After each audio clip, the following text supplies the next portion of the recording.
Hi there, I'm Emily, and today I'm going to be talking about the most complicated project we've done in this house so far. So the last time you saw my room, this is what it looked like. We ripped up the carpets because there was a bad smell, and it helped, but it didn't eliminate the bad smell. There was also a plywood patch here, and the whole floor was kind of like painted around the edges but not in the middle. And in the guest room is basically the same deal. So in my room, I just cleaned it up pretty well. And then I put a rug down in the middle of the floor that covered up a lot of the like unpainted parts, so it kind of looked nice. But it was really hard for us to figure out like what exactly we wanted to do with the floors. Did we want to get new flooring, but would that seal in the bad smells? What was the best way to get rid of the smells? Would sanding the floor get rid of the spells? I kept wanting to say spells like it's casting a spell. No, smells. So we considered sanding it, but then it's like if you go to all the work to refinish the floors, well then what are you going to do about the plywood patches? And it's just like, there's just so many things you have to think about, I guess. The plan we sort of came up with was to sand down the floors in the guest room, see if that helped with the smell, and then make decisions from there. So one Saturday morning, Matt rented a sander. He went in the guest room to start sanding the floors, and he was like, oh, there's still staples in the floor from when we had carpet in here that we never removed. I thought we got all the staples, but I guess we didn't. So he starts prying out staples, and Phoebe and I were like, wait, we only have the sander for 4 hours. Like, we might as well make use of it. Let's clear everything out of Emily's room and sand her floor. So we ended up clearing everything out of my room, and then we ended up just renting the sander for 24 hours instead of 4 hours and sanding both the floors. The next day, when we kind of smelled the rooms, we could still smell that musty smell. So we were like, okay, well, now that everything's out of my room anyway, we might as well ozone this part of the house.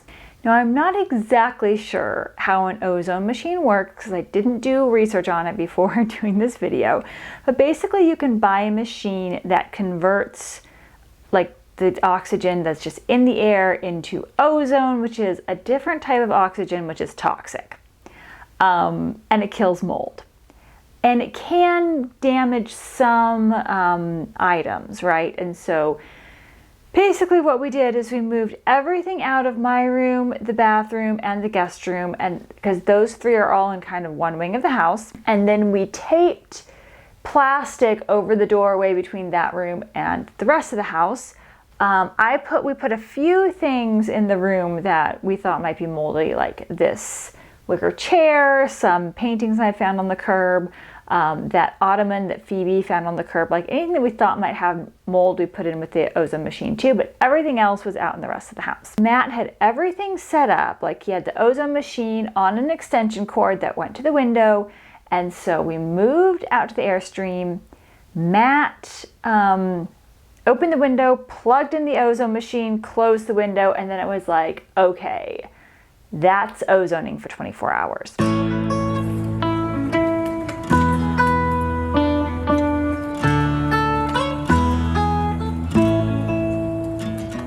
Okay, I'm at Starbucks now. I didn't really feel comfortable filming while driving. Matt and Phoebe and I are all living in the Airstream right now while we ozone the house just for 2 days. A day of ozoning and a day of airing it out.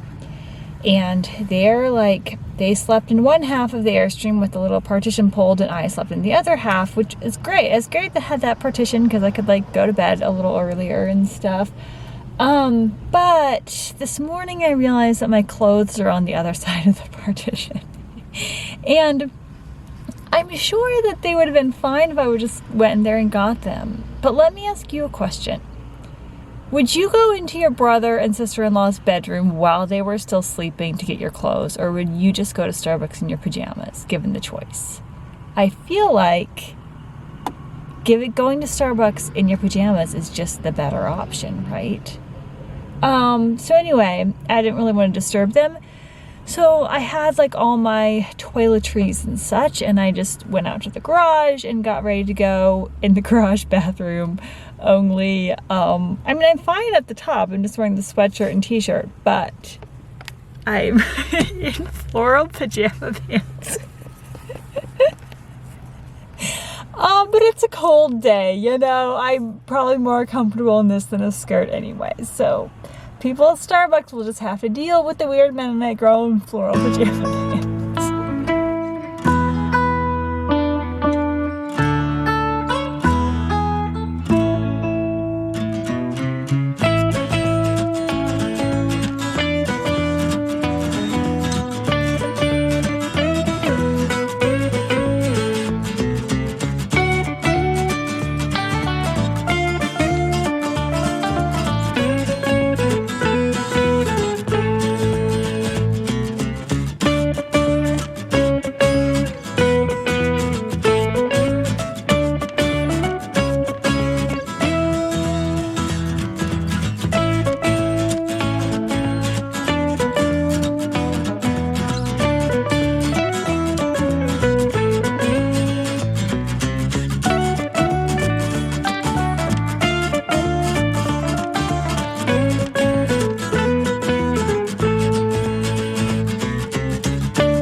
So then I was like, okay, now I can move back into my room. Everything's been ozoned and everything. But the sander can only go within about, 2 to 4 inches from the wall. At least the sander we got only did that. So there was this strip of paint around the edges of my wall. And I was like, I know I'm going to want to get that paint off. So I might as well just get that done before I move in. All we really had to get the paint off was like a scraper, a belt sander, and a hand sander thing. So I used all those tools, and it took me a while to get that paint off. And I kept running into struggles and issues and stuff until I kind of finally got the hang of using the belt sander. So at this point, I've been out in the Airstream for just a little over 2 weeks. My floors were basically paint free, but, unfinished. There's no finish on top.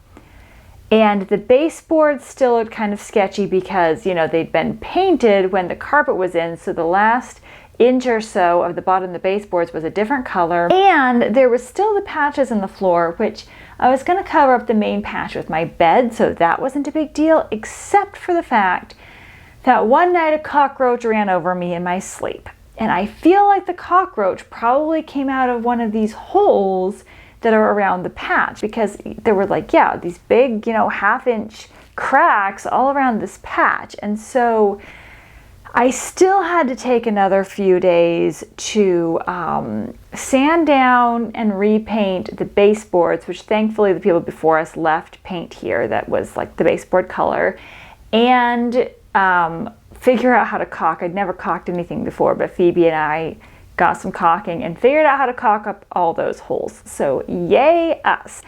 But we are still just leaving the boards as their unfinished wood for right now, because it's just we still don't really know if we want to refinish the boards that are already here, or if we want to just put different flooring on. And I don't really mind the bare plank look, so I'm just going with the bare plank look for now. So my room is not done, but I feel like I'm on the brink of getting my room where I want it to be, because I have a few pictures to hang on the wall. I'm gonna OxiClean that really nice bedspread and put that on my bed. I also picked up this at an auction, which I think is really pretty.